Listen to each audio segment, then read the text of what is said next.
సజీవుని స్వరం అనే ఈ ఆధ్యాత్మిక కార్యక్రమానికి మిమ్మల్ని అందరినీ ప్రేమతో ఆహ్వానిస్తున్నాను. అందరూ బాగున్నారండి?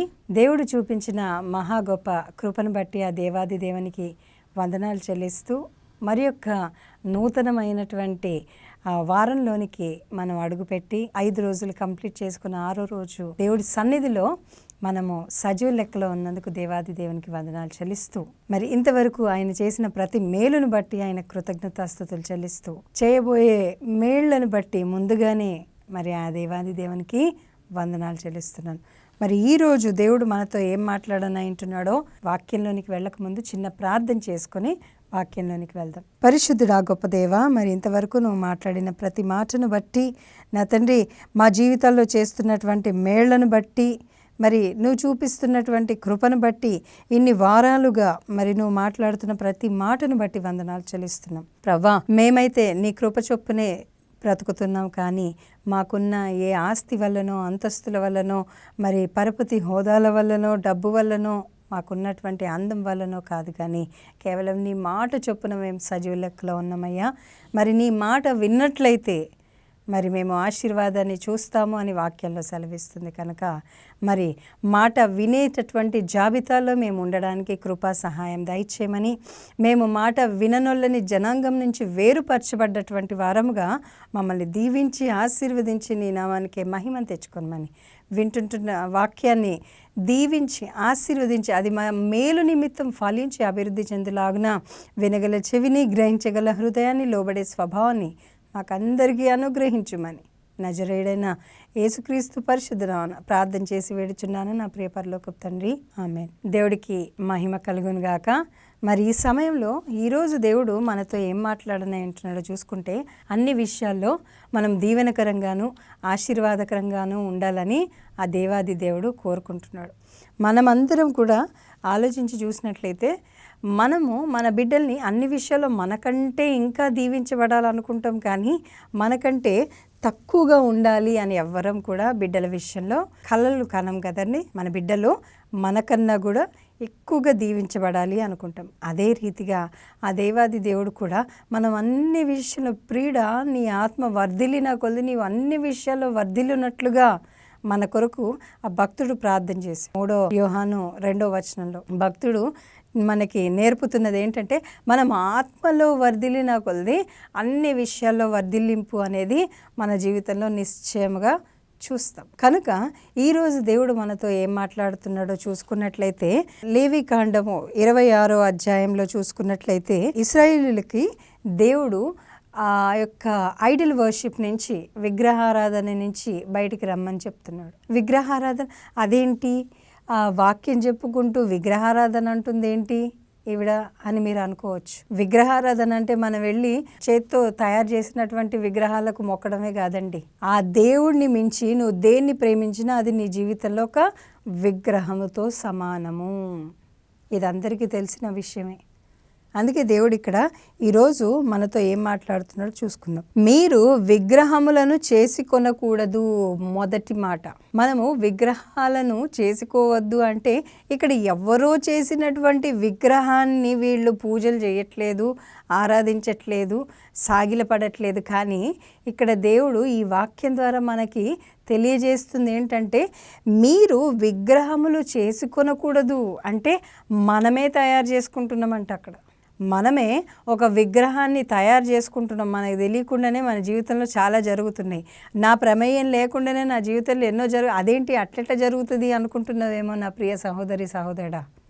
నీ జీవితంలో ఫోన్ అనే విగ్రహం ఉందా? నీ జీవితంలో మరి చెడ్డ మాటలు మాట్లాడే విగ్రహం ఉందా? నీ జీవితంలో అబద్ధాలు అనేటటువంటి విగ్రహం ఉందా?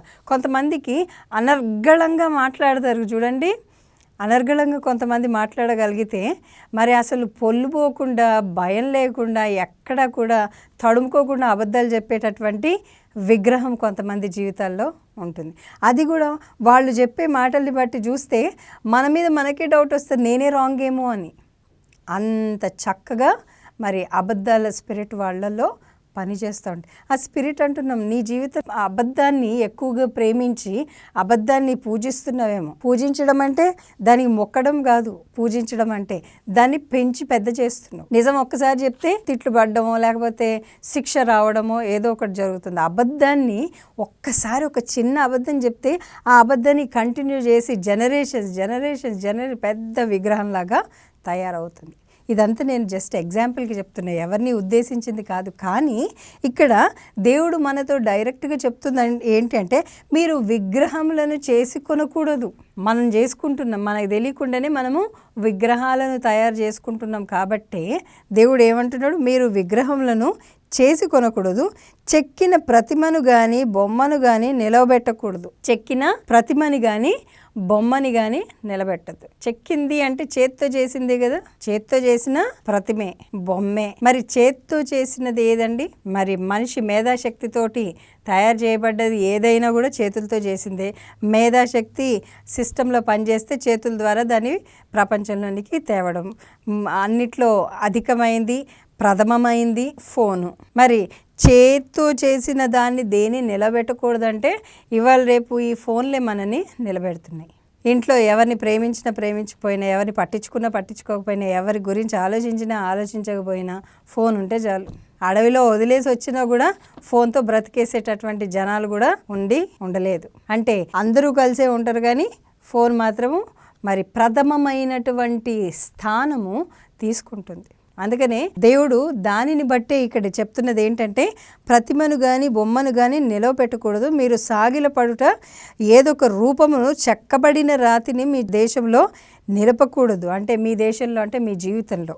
నేను మీ దేవుడనైనా యెహోవా. ఇట్లా మర్చిపోయినటువంటి పరిస్థితి. అంటే మొదటిదిగా విగ్రహాలని చేసేసుకొని ప్రతిమలు చెక్కేసుకొని, అంటే మన జీవితంలో కావాల్సినవన్నీ మనం పొందేసుకొని చెక్కేసుకున్న తర్వాత ఇక్కడ మనం గమనించేది ఏంటంటే దేవుడిని మర్చిపోయినటువంటి పరిస్థితి. కాబట్టి అరే బాబు పాప, నేను నీ దేవుణ్ణి, నా ప్రియ బిడ్డ నేను నీ దేవుణ్ణి అని చెప్పుకోవాల్సినటువంటి పరిస్థితి ఆ దేవుడికి మనం కల్పిస్తున్నాం.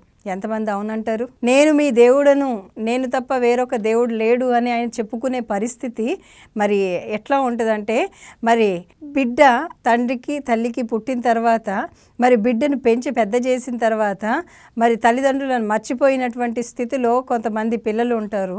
మరి వాళ్ళకి నేను నీ తండ్రిని, నేను నీ తల్లిని గుర్తున్నానా అని చెప్పుకునే దుస్థితి ఎవరికైనా ఉన్నట్లయితే, అటువంటి దుస్థితి మరి మనకు ఎందుకు వస్తుంది అంటే మనం దేవుడిలో లేనప్పుడు.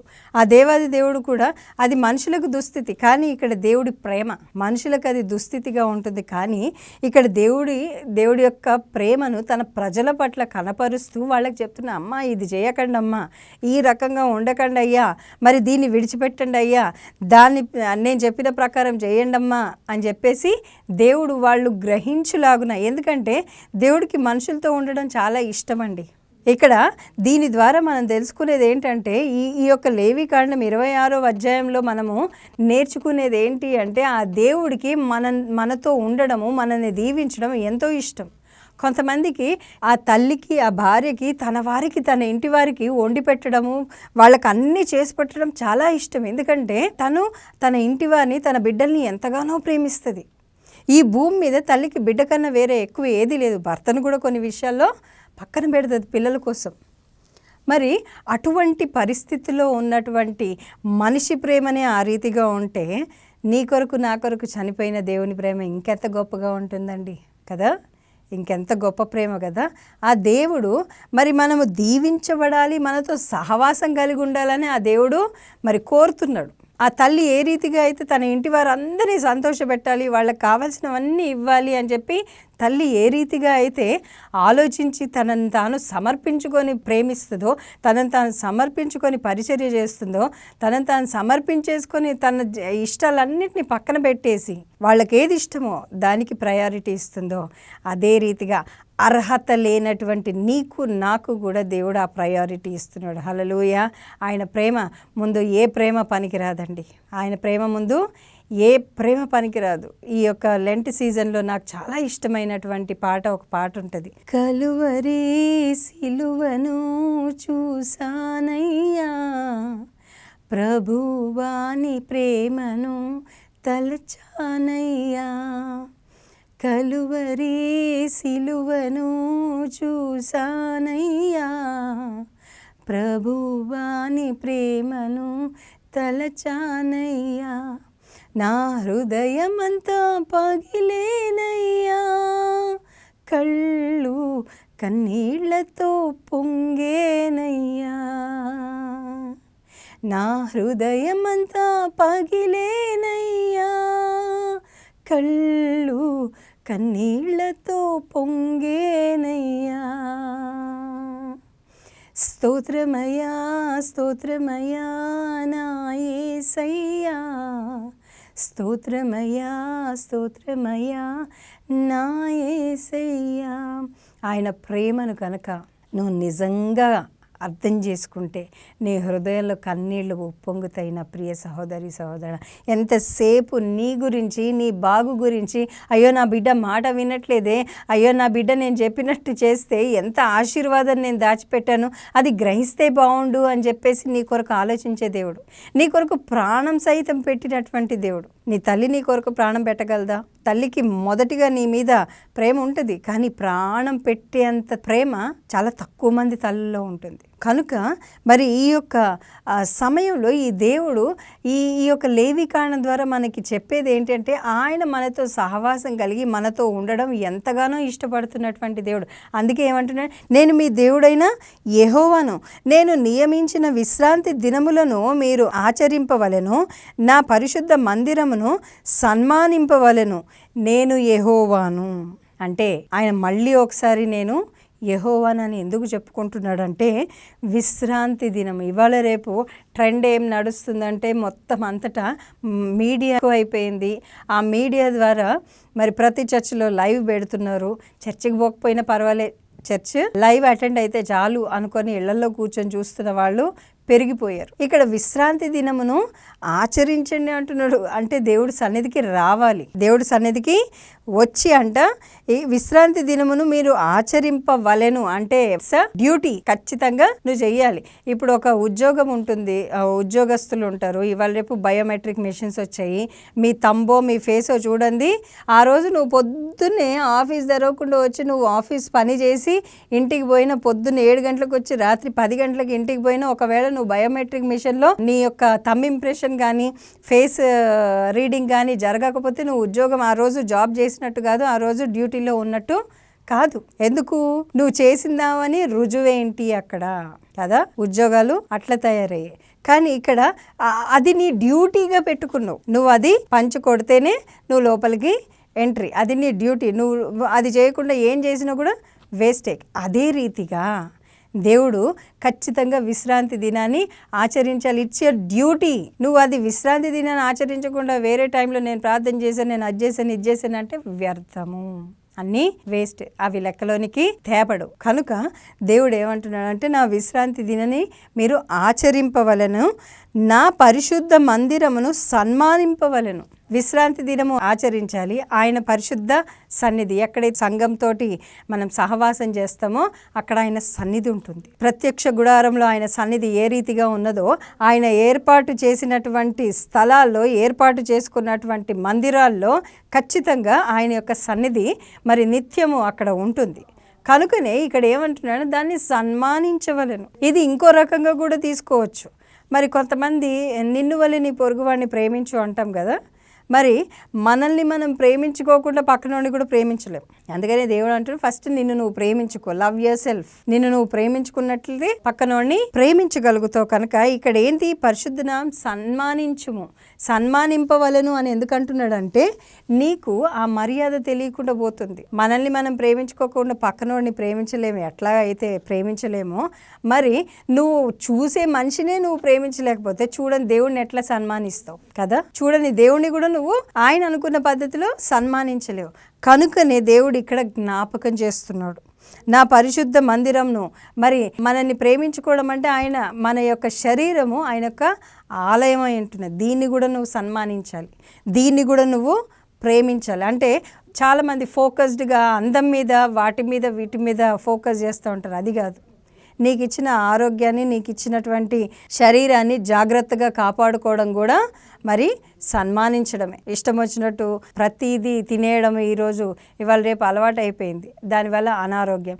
నీ మందిరం పాడైపోతుంది. దేవుడు నీకు ఇచ్చినటువంటి మందిరం పాడైపోతుంది. దీన్ని నువ్వు ఎక్కడి నుంచి సన్మానిస్తున్నావు? దీన్ని సన్మానించుకోలేనప్పుడు ఆయన మందిరానికి కూడా నువ్వు వెళ్ళలేవు. ఆయన మందిరానికి వెళ్ళి ఆయనను కూడా సన్మానించలేవు. అది నేను చెప్పొచ్చేది. కాబట్టి ఆయన దేవుడు అని నువ్వు మర్చిపోయి నీకు విగ్రహాలను రెడీ చేసుకున్నావు. నీకు తెలియకుండా నీ జీవితంలో అనేకమైనటువంటి విగ్రహాలు ఉన్నాయేమో. ఒక్కసారి ఆలోచించు నా ప్రియ సహోదరి సహోదరా. ఒప్పుకున్నా ఒప్పుకోకపోయినా ప్రతి ఒక్కరి జీవితంలో మనకు తెలియకుండా అనేకమైనటువంటి విగ్రహాలు, అంటే దేవుడికి మరి ఇచ్చే సమయము తక్కువ, కానీ విగ్రహాలకు అంటే మనం ఏర్పాటు చేసుకున్న అనేకమైనటువంటి పనిపాట్లు మనుషులకు ఇచ్చే ప్రయారిటీ ఎక్కువ. అందుకనే మొదటి కీర్తనలో ఆయన ఏమంటాడు? దుష్టుల ఆలోచన చొప్పున నడవక, పాపుల మార్గంలో నిలవక, అపహాసకులు కూర్చుండు చోటున కూర్చుండక, యెహోవా ధర్మశాస్త్రమందు ఆనందించుచు దివారాత్రులు అన్నాడు. కానీ 1 గంట సేపు, పావు గంట, అరగంట, 2 గంటలు మరి ఈ మీటింగ్ అయ్యేంత వరకు అని ఎక్కడ కూడా చెప్పలేదు. దివారాత్రులు ఆయనని సన్మానించి ప్రేమించి ఆయనని ధ్యానించాలంట. ఆయన చెప్పిన మాటల్ని వినాలి అంటున్నాడు. అందుకని ఇక్కడ ఇంకో మాట ఏమంటున్నాడు అంటే 3వ వచనం, మీరు నా కట్టడలను బట్టి నడుచుకొని నా ఆజ్ఞలను ఆచరించి వాటిని అనుసరించి ప్రవర్తించిన ఎడల. ఒకవేళ నీ జీవితంలో కష్టం ఉందా, బాధ ఉందా, శ్రమ ఉందా, మరి పోరాటం ఉందా, అవమానం ఉందా, నింద ఉందా, పరీక్షల గుండా వెళ్తున్నావా, ఫెయిల్యూర్ గుండా వెళ్తున్నావా, నష్టాల గుండా వెళ్తున్నావా, కష్టాల గుండా వెళ్తున్నావా, వీటన్నిటికీ మెయిన్ కారణం ఏంటంటే నువ్వు దేవుడి మాటకి, దేవుడికి దూరంగా ఉండడం. అందుకని నీ జీవితంలో విగ్రహాలు ఉన్నాయేమో, ఆ విగ్రహాలన్నిటిని పడగొట్టే శక్తిని దేవుడిచ్చాడు. కట్టుటకు, నాటుటకు, పడద్రోయుటకు, నిలవబెట్టుటకు, ప్రతిదానికి మరి దేవుడు నీకు అధికారం ఇచ్చాడు. ఇర్మియా 1, 8, 9, 10 వచనాల్లో ప్రతి దానికి దేవుడు నీకు అధికారాన్ని ఇచ్చాడు.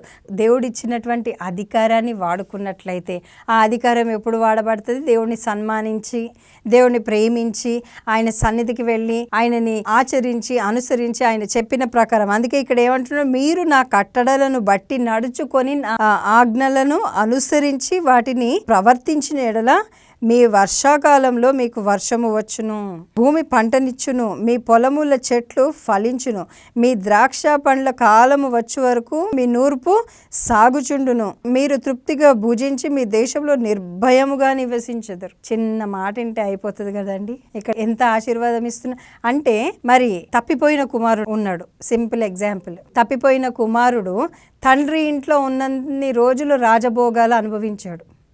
తండ్రి ఒక రాజులాగా, తన కింద అనేకమైనటువంటి పనివాళ్ళు ఉన్నారు, రాజకుమారుడిలాగా బ్రతికాడు. ఎప్పుడైతే తండ్రి నుంచి దూరం వెళ్ళిపోయి తనకు కలిగిందంతా తీసుకొని వెళ్ళిపోయి దూరం వెళ్ళిపోయాడో, మరి తండ్రి పంచన లేకుండా, తండ్రి అండర్లో లేకుండా, తండ్రి గైడెన్స్లో లేకుండా ఎప్పుడైతే బయటికి వెళ్ళిపోయి దూరం వెళ్ళిపోయాడో అప్పుడు ఏం జరిగింది? అందరికీ తెలిసిన విషయమే కదా.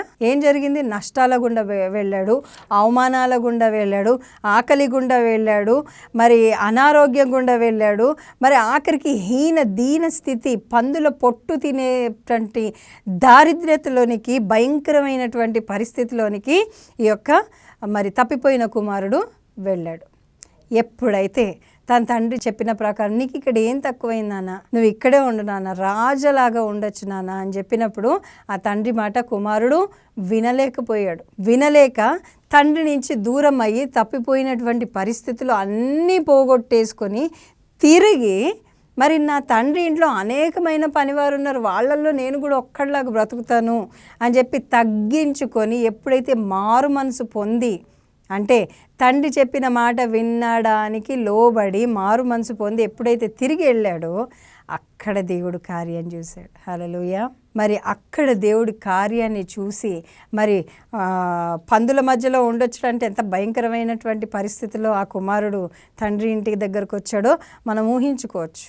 అటువంటి భయంకరమైన స్థితిలో ఉన్న కుమారుడిని సైతం మెడ మీద పడి ముద్దు పెట్టుకొని తండ్రి ఏ రీతిగా అయితే తీసుకెళ్ళి మరి ఉంగరం తొడిగించి, మరి ప్రశస్త వస్త్రాలను తొడిగించండి అని ఎంతో సంతోషంగా మరి కుమారుడు వచ్చినందుకు విందు చేయమన్నాడో, అట్టి రీతిగా నువ్వు ఒక్కసారి మాట విని, మరి ఆ దేవాది దేవుడు చెప్పిన మాట విని ఆయనకు లోబడి ఆయన దేవుడని నమ్మి, మరి నీ జీవితంలో ఉన్న విగ్రహాలను మరి తీసివేసి వాటిని నీ జీవితంలోంచి పెరికివేసి ఎప్పుడైతే నువ్వు ఆయన కట్టడలను ఆజ్ఞలను అనుసరిస్తావో ఇక్కడ చెప్పబడిన ప్రతి ఆశీర్వాదం, నీ ద్రాక్ష తోట పంటని ఇస్తుంది, నీ వర్షము దాని పంటని ఇస్తుంది, దాని కాలంలో వర్షం వస్తుంది. అంటే ప్రతి ఆశీర్వాదం రావాల్సిన టైంలో వచ్చేస్తుంది.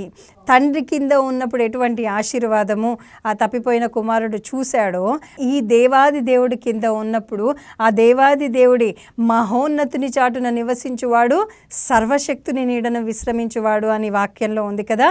అట్టి రీతిగా ఆయన రెక్కల క్రింద ఉండడానికి వచ్చి ఆయనను ఆశ్రయించినటువంటి వారికి ఏ మేలు కొదవై ఉండదు అని సెలవిచ్చిన ప్రకారం ఈ దేవుడు చెప్పిన మాటలు విన్నట్లయితే నీ భూమి దాని ఫలమిస్తుంది. నువ్వు చక్కని పంట కోయగలవు.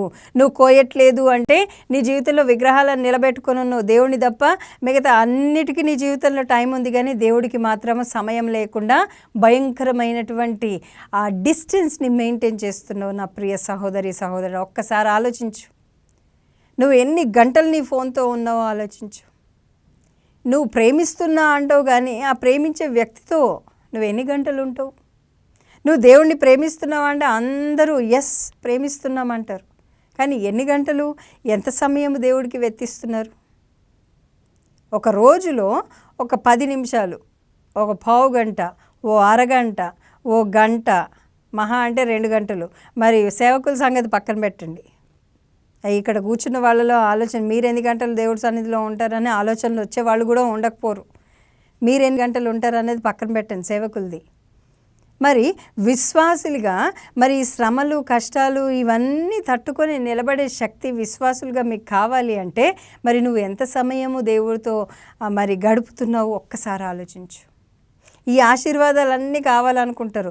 విన్నప్పుడు వాక్యం విన్నప్పుడు అందరూ కూడా ఈ ఆశీర్వాదం నాకు ఖచ్చితంగా కావాలి అనుకుంటారు కదా. ఈ ఆశీర్వాదం రావాలంటే ప్రతి ఆశీర్వాదానికి ముందు దేవుడు ఖచ్చితంగా ఒక కమాండ్మెంట్ పెడతాడు, ఒక ఆజ్ఞిస్తాడు. నువ్వు ఖచ్చితంగా ఇది చేసిన ఎడల నీకు ఇది వస్తుంది అంటాడు. ఎవరికైనా జాబ్ వచ్చింది, సంతోషంగా వాళ్ళు వెళ్ళి అబ్బా నాకు జాబ్ వచ్చింది అని చెప్తారు. రేపటి నుంచి జాయినింగ్ అంటారు.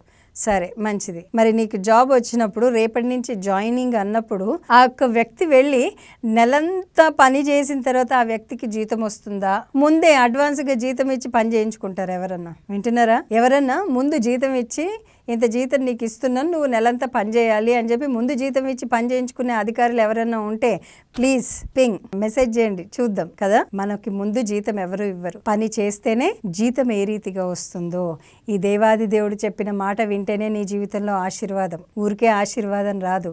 ఎందుకంటే ఊరికే అడగకుండానే ఆశీర్వాదం ఇస్తే నీకు దాని విలువ తెలీదు. కనుకనే ఆ దేవుడు ఊరికే ఇవ్వడు ఆశీర్వాదం, ఖచ్చితంగా దానికి ఒక ఆజ్ఞ పెడతాడు. నువ్వు ఇట్లా ప్రవర్తించిన ఎడల, ఇక్కడ అందుకనే అంటున్నాడు, మీరు నా కట్టడలను బట్టి నడుచుకొని నా ఆజ్ఞలను ఆచరించి వాటిని అనుసరించి ప్రవర్తించిన ఎడల ఇవన్నీ మీకు వస్తాయి అంటున్నాడు.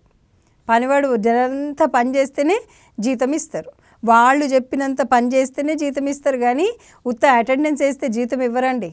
అదెంత నిజమో ఈ వాక్యం కూడా అంతే నిజం. వాళ్ళకు సంబంధించిన పనులు చేస్తేనే జీతం ఇస్తారన్నది ఎంత నిజమో ఈ యొక్క ఆజ్ఞల్ని కట్టడలని అనుసరిస్తూ ఆయన చెప్పిన ప్రకారము ప్రవర్తిస్తూ దాన్ని ఆచరిస్తున్నట్లయితేనే, నువ్వు విని దాని ప్రకారం ప్రవర్తించినట్లయితేనే ఇందులో ఉండే ఆశీర్వాదం కూడా నీకు వస్తుంది. As simple as practical life. దీన్ని ఎవ్వరూ మరి కాదనడానికి వీల్లేదు. ఇదెంత నిజమో ఇది కూడా అంతే నిజం. కనుక మన జీవితంలో అనేకమైన విషయాలు మన కళ్ళ ముందు జరుగుతూ ఉంటాయి, కానీ మనమే దాన్ని ఓవర్లుక్ చేసి మనకెంత కావాలో అంతే వింటాం, మనకి ఏది అవసరమో అంతే చూస్తూ ఉంటాం, మనం ఎంత చేయగలమో దాన్నే ఫోకస్ చేస్తూ ఉంటాం. ఎప్పుడైతే మాట వింటావో, మరి దేవుడికి అనుగుణంగా ప్రవర్తించడానికి నిన్ను నువ్వు సిద్ధపరచుకుంటావో, అప్పుడే నీ యొక్క ప్రతి ప్రార్థన, ప్రతి సిద్ధపాటు, నీ హృదయంలో ఆలోచించిన ప్రతి ఆలోచన ముద్రించబడుతున్న ప్రియ సహోదరి సహోదరుడా. ముద్రించబడ్డ వెంటనే ఆ దేవాది దేవుడు మనకి కావలసినటువంటి ఆశీర్వాదాలు ఇవ్వడానికి సిద్ధపడతాడు. మరి ఆశీర్వాదం రావాలంటే, జీతం రావాలంటే పని ఎట్లా చేయాలో మనం కూడా ఆయన మాట ఖచ్చితంగా వినాలి. ఇక్కడేమో నెలంతా పనిచేసి కష్టపడి జీతం తీసుకో, అబ్బా ఎంత జీతం వచ్చిందని సంతోషపడతారు. ఇక్కడ దేవుడి దగ్గరకు వచ్చేసరికి మాత్రము ఫస్ట్ నువ్వు నన్ను దీవించి తర్వాత నేను ఆలోచిస్తా, ప్రభా ఫస్ట్ నువ్వు నాకు ఇది తర్వాత చూస్తా, మరి నువ్వు ఫస్ట్ నేను చెప్పింది చేస్తేనే కదా నేను ఇస్తా అన్నది ఇచ్చేది అని దేవుడు కూడా అనుకుంటాడు మనసులో. ఆయన చెప్పింది మనం చెయ్యం, కానీ మనకి ఏది కావాలో అది మాత్రం అడుగుతాం. ఎందుకంటే అడుగుడి మీకు ఇవ్వబడును అన్నాడు కదా, అడుగు ప్రతివాడు పొందుకొని అన్నాడు కదా, మరి మీకు ఏది ఇష్టమో అది అడగండి అన్నాడు కదా. ఇష్టమైంది, అవసరమైంది, అనవసరమైంది అన్నీ అడుగుతారు, కానీ మనం ఏం చెయ్యాలి అన్న సంగతి మర్చిపోతాం. మనం చేయాల్సిన హోంవర్క్ ఏంటి?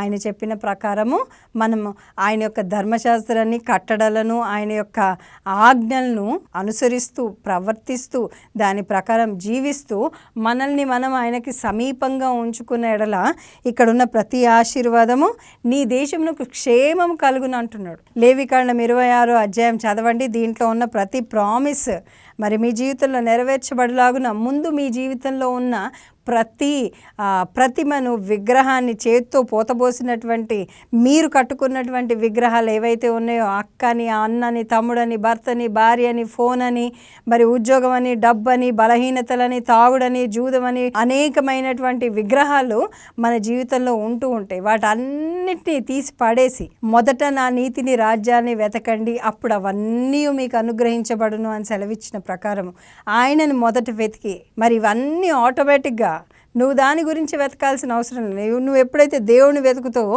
నీ వెనకాల ఇవన్నీ వస్తాయి. నువ్వు దేవుడిని వెతకడం మానేసి వీటిని వెతుకుతూ ఉన్నావు అనుకో, దేవుడు అక్కడే ఉంటాడు కానీ ఏవి నీకు దొరకవు. సింపుల్ మన జీవితము, మరి చాలా సింపుల్గా ఇవన్నీ మీరు చేయగలరా అని దేవుడు మాదిరిగా మనకు చూపించాడు. కానీ మనం మాత్రము ప్రతిదాన్ని కష్టముగా, బాధగా, శ్రమగా, అమ్మో నాలాంటి పరిస్థితి ఎవ్వరికి వద్దు అని చెప్పేసి నిన్ను నువ్వు హైలైట్ చేసుకుంటున్నావు. నువ్వు హైలైట్ చేయాల్సింది ఎవరిని? దేవుణ్ణి. నీ జీవితంలో నిన్ను నువ్వు హైలైట్ చేస్తూ నీకు నువ్వే ఒక విగ్రహంతో సమానంగా మార్చబడ్డట్టు. ప్రియ సహోదరి సహోదరా, ఈ యొక్క మరి వాక్యం ద్వారా దేవుడు మనకి తెలియజేస్తుంది ఏంటంటే ఆయన మనతో పాటు మనలో, మన జీవితంలో, మన కుటుంబంలో ఉండాలని ఆశపడుతున్నాడు. నిత్యము మనల్ని ఆశీర్వదించాలని ఆయన ఆశపడుతున్నాడు. మరి నీకైతే ఆశీర్వాదాలు అన్నీ కావాలన్న ఆశ ఉన్నది, కానీ దేవుడు చెప్పిన ప్రకారం జీవించాలన్న ఆశ నీలో కలుగులాగున పరిశుద్ధాత్మ దేవుడు నీకు సహాయం చేయునుగాక. దేవుడు మీతో సహవాసం చేసి మీ ఇంట్లో ఉండి మీ జీవితంలో ఉండి కార్యం చేయాలని ఇష్టపడుతున్నాడు. ఇష్టపడ్డటువంటి నువ్వు ఒకవేళ దాన్ని యాక్సెప్ట్ చేసినట్లయితే నీ జీవితంలో విగ్రహాలన్నింటినీ తీసేసి ఆయన ఆజ్ఞల్ని, కట్టడాలను అనుసరించి ఆయన ఎట్లు చెప్తే ఎస్ అంటే ఎస్, నో అంటే నో. నిన్ను వల్ల నీ పొరుగువాడిని ప్రేమించు, నీ దేవుడని యెహోవాని నీ పూర్ణ మనస్సుతో మరి ఆరాధించి ప్రేమించాలని ముఖ్యమైన 2 కట్టడలు, ఆజ్ఞలు ఉన్నాయి కదా, వాటిని అనుసరించి నువ్వు ప్రవర్తించిన ఎడల దీంట్లో ఉన్న ప్రతి ఆశీర్వాదం ఖచ్చితంగా నీకు, నీ కుటుంబానికి, నీకు కలిగిన సమస్తానికి దేవుడు అనుగ్రహిస్తాడు. దేవుడి కొద్ది మాటల్ని దీవించునుగాక. చిన్న ప్రార్థన చేసుకుందాం. పరిశుద్ధుడా, గొప్ప దేవా, ఇంతవరకు నువ్వు మాట్లాడిన ప్రతి మాటను బట్టి వందనాలు చెల్లిస్తూ, అవునయ్యా మా జీవితాల్లో మాకు తెలియకుండా అనేకమైనటువంటి విగ్రహాలు మేము తయారు చేసుకుంటూ ఉంటాం. మాకు తెలియదు అది విగ్రహం అని, కానీ మా జీవితాన్ని ఏలుతున్నాయి ఆ విగ్రహాలే ప్రభా. వాటి నుంచి మమ్మల్ని విడిపించి మరి నీ ఆజ్ఞలను అనుసరిస్తూ, నిన్ను సన్మానిస్తూ, మరి నువ్వు చెప్పిన కట్టడల ప్రకారం ప్రవర్తిస్తూ నడుస్తూ మమ్మల్ని మేము బలపరుచుకొని నువ్వు మా జీవితంలో కుమ్మరించాలన్న ప్రతి ఆశీర్వాదానికి మేము నా తండ్రి నిశ్చయంగా వారసత్వం వహించులాగున మమ్మల్ని అన్ని విషయాల్లో దీవించి ఆశీర్వదించి నీ నామానికే మహిమను తెచ్చుకోనమని, విన్నవారి జీవితంలో ఖచ్చితంగా ఒక అద్భుత కార్యం జరిగించి నీ నామానికే మహిమను తెచ్చుకోనమని, సమస్త స్తుతి, ఘనత, మహిమ, ప్రభావములు నీకే ఆరోపిస్తూ నజరేయుడైన యేసుక్రీస్తు పరిశుద్ధ నామమున ప్రార్థన చేసి వేడుచున్నాను నా ప్రియ పరలోకపు తండ్రి. ఆమెన్.